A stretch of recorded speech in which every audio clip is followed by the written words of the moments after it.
So let's discuss an interesting story today. ये कहानी है एक न्यूक्लियन के सफ़र की जो कि न्यूक्लियस के करीब पहुंचना चाहता है। न्यूक्लियन जानते हो, it can either be a neutron or a proton. Now for the sake of simplicity in the present case, let us assume that this nucleon is a neutron. That is, a particle with zero charge is trying to approach this nucleus.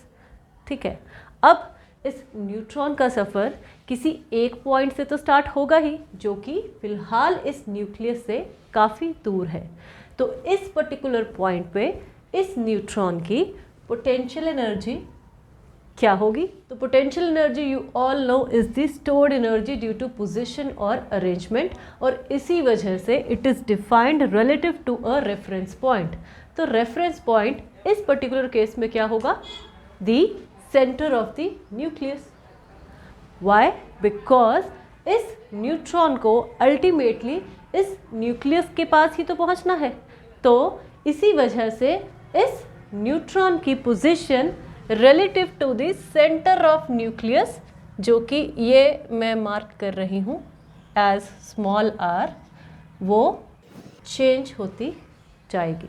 तो अब क्योंकि potential energy ये है and it is defined relative to a reference point which is the centre of the nucleus in the present case, तो अब यहाँ पे हम एक कन्वेंशन मान लेते हैं कि when this neutron is very far away from this nucleus, the potential energy is zero.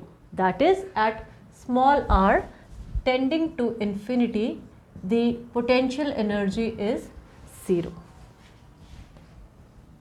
Why? Because a nuclear force एक very short range force है जो कि इस न्यूट्रॉन को तब तक फील नहीं होगी जब तक ये इस न्यूक्लियस के सेंटर से करीब फेम्टोमीटर्स तक नहीं आ जाता। मतलब कि ये जो न्यूट्रॉन है करीब यहाँ तक जब तक नहीं आ जाता इस सेंटर से न्यूक्लियस के, तब तक ये न्यूक्लियर फोर्स इस न्यूट्रॉन को फील ही नहीं होगी, क्योंकि इसका ऑर्डर ये है, इसका जो रेंज है न्यूक्लियर फोर्स का वो ये है। तो इससे ज़्यादा डिस्टेंसेस पे जब तक ये न्यूट्रॉन होगा इस सेंटर से न्यूक्लियस के, तब तक ये न्यूक्लियर फोर्स इस न्यूक्लियन को, इस न्यूट्रॉन को फील ही नहीं होगी। तो मतलब कि जो ये न्यूक्लियर फोर्स है, it is a very short range force which acts only when the distances between the nucleons is less than the nuclear diameter. जब ये जो डिस्टेंस होगा न्यूक्लियंस का इतना या इससे कम होने लगे, तभी ये जो फोर्स है ये एग्जिस्टेंस में आती है। तो when I right that at r tending to infinity the potential energy is zero, that means that at this stage the nucleons, whether it is a neutron or a proton, do not feel the nuclear force। तभी मैंने ये चीज़ लिखी है। तो मतलब कि when this neutron is outside the nucleus, चाहे proton भी हो इस केस में, so when they are outside this nucleus, तो वहाँ उस केस में potential energy is zero, क्योंकि उन्हें ये फोर्स, न्यूक्लियर फोर्स उस टाइम फील ही नहीं हो रही। तो अब जैसे जैसे this neutron approaches close to the nucleus, तो एक टाइम बाद ये neutron within the range of nuclear forces आ जाएगा। तो मतलब कि जैसे ये न्यूट्रॉन ट्रैवल करता करता करीब यहाँ तक पहुँच गया अगर, तो at this stage it comes within the range of nuclear forces, that is these forces start to act over here.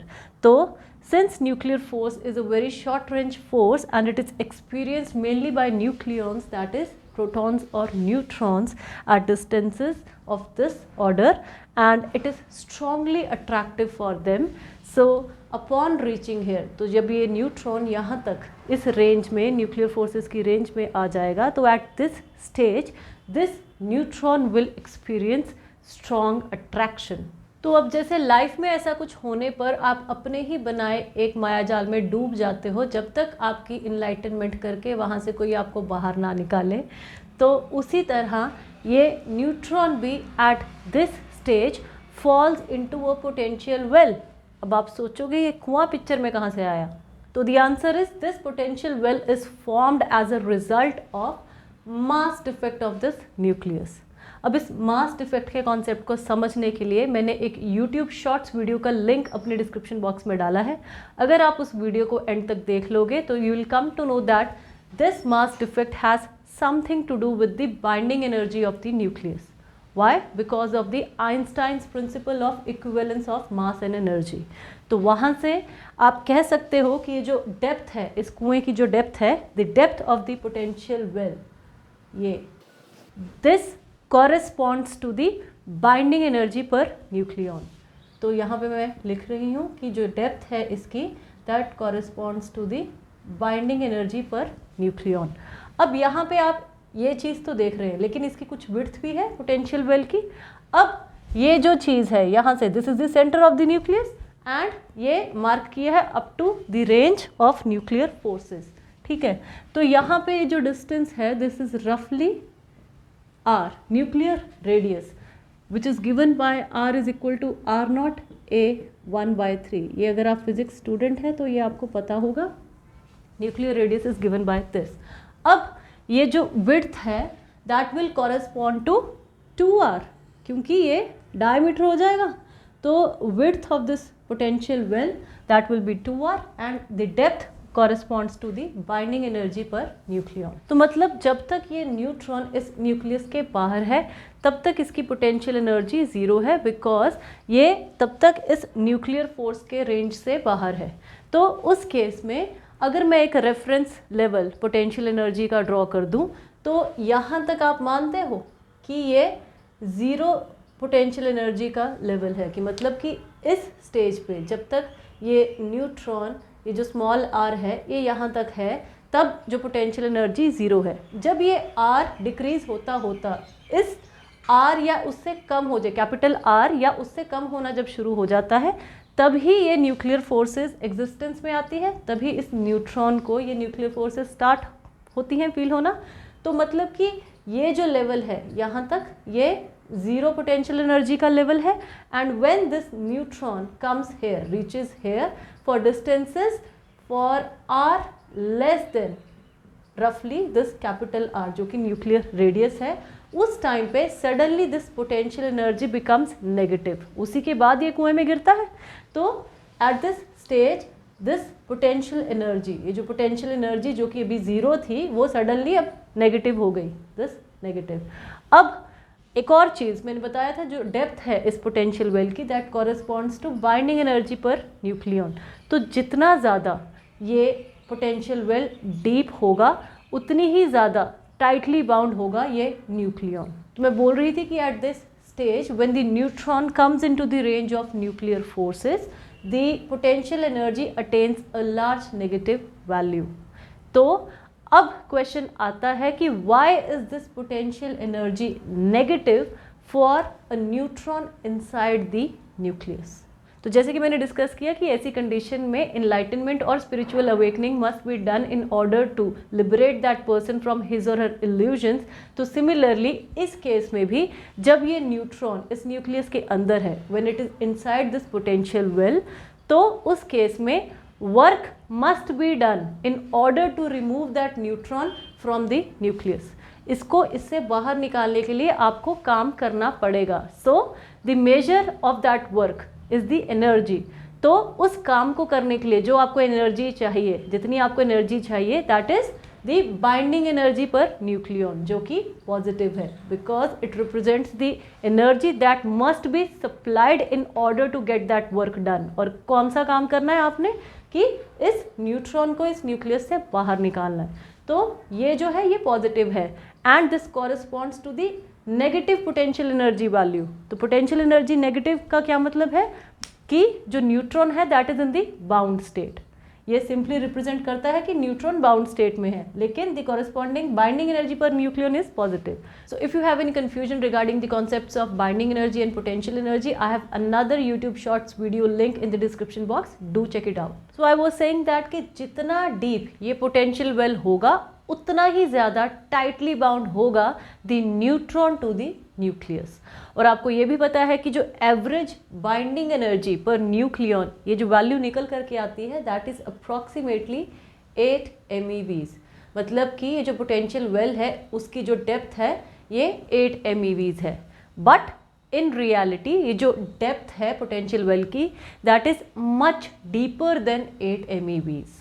Nuclear potential well is about 50 MeVs deep, तो जो हम ये बात कर रहे थे 8 MeVs की, एक्चुअल डेप्थ क्या है 50 MeVs। अब बोर्ड में 8 MeVs ऑलरेडी मैंने इतना दिखा दिया, 50 इससे और ज़्यादा नीचे है, बट यहीं तक मेरी सीमा थी तो ये मैंने 50 MeVs यहाँ तक दिखाया है, ठीक है। तो 50 MeVs ये डेप्थ है। तो अगर मैंने ये रेफरेंस जीरो पोटेंशियल एनर्जी का ड्रॉ किया हुआ था, तो मतलब कि यहाँ से लेके यहाँ तक, यहाँ से इसको -50 MeVs नीचे और जाना है, ठीक है। तो मैग्नीट्यूड जो है, जो डेप्थ का है, that is 50 MeVs and the corresponding potential energy is -50 MeVs, ठीक है।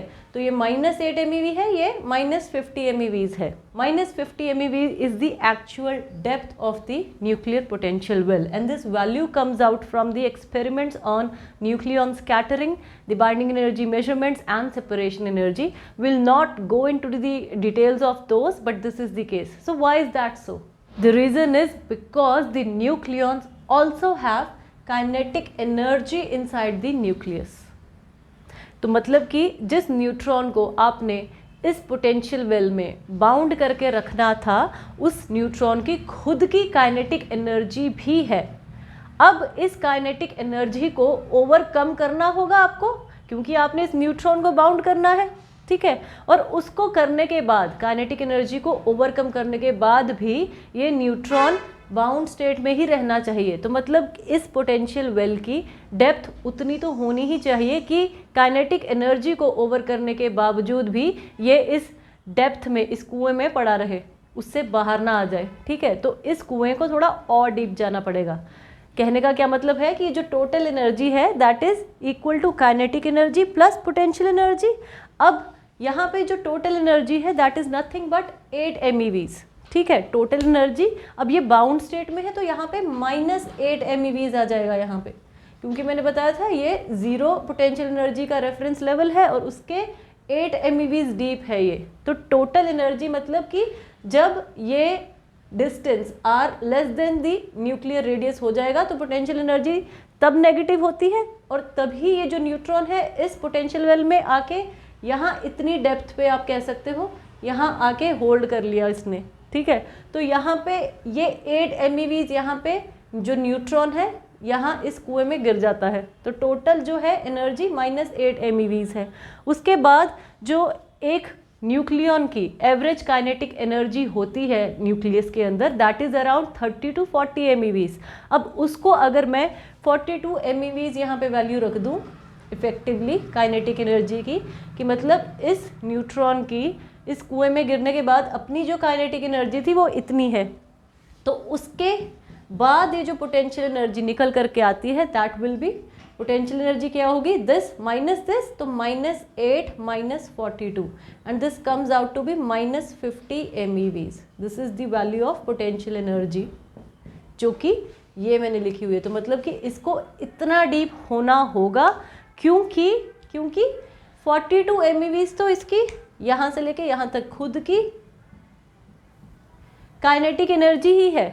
तो मतलब कि जब ये इस कुएं में गिरता है इतना तो ये खुद से एनर्जेटिकली यहाँ तक पहुँच रहा है निकलने के लिए, लेकिन उसके बाद भी 8 MeVs क्योंकि ये एक्स्ट्रा और डीप है, तो इसके बियॉन्ड इसकी एनर्जी है नहीं, तो इसको निकालने के लिए, इस कुएं को निकालने के, इस कुएं में से निकालने के लिए इसको कम से कम 8 MeVs बाहर से एनर्जी तो देनी पड़ेगी, ठीक है। तो 42 तो इसकी खुद की थी, ठीक है। तो आप इसको कैसे समझ सकते हो कि एक इंसान अगर 50 मीटर्स डीप किसी पिट में गिर गया है और किसी तरह से वो 42 मीटर्स ऑलरेडी इस बॉटम के अबव खड़ा है, तो उसको सिर्फ 8 मीटर ऊपर तक ही आना है उस पिट में से बाहर निकलने के लिए, उसको सिर्फ 8 मीटर्स अप ऊपर ही क्लाइंब करना होगा extra.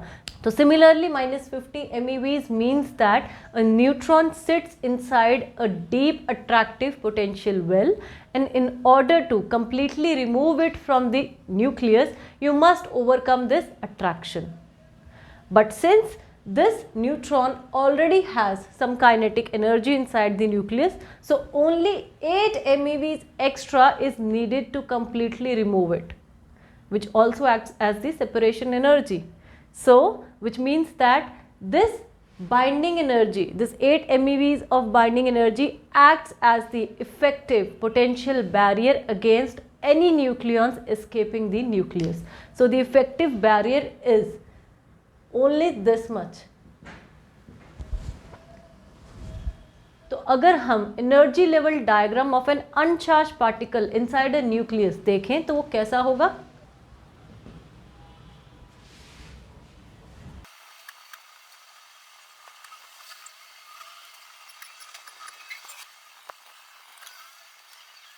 So this was the center of the nucleus and this was effectively the distance from the center of the nucleus, which was the small r. So this distance I am marking over here. So this is effectively small r and this represents the distance from the center of the nucleus. And this is effectively VR. VR is the potential energy as a function of distance from the center of the nucleus. This is the barrier height and capital R is the nuclear radius. So this is the barrier height and capital R is the nuclear radius, which effectively means that this is 2R. So net potential barrier is this much and this is the effective energy level diagram of an uncharged particle inside a nucleus.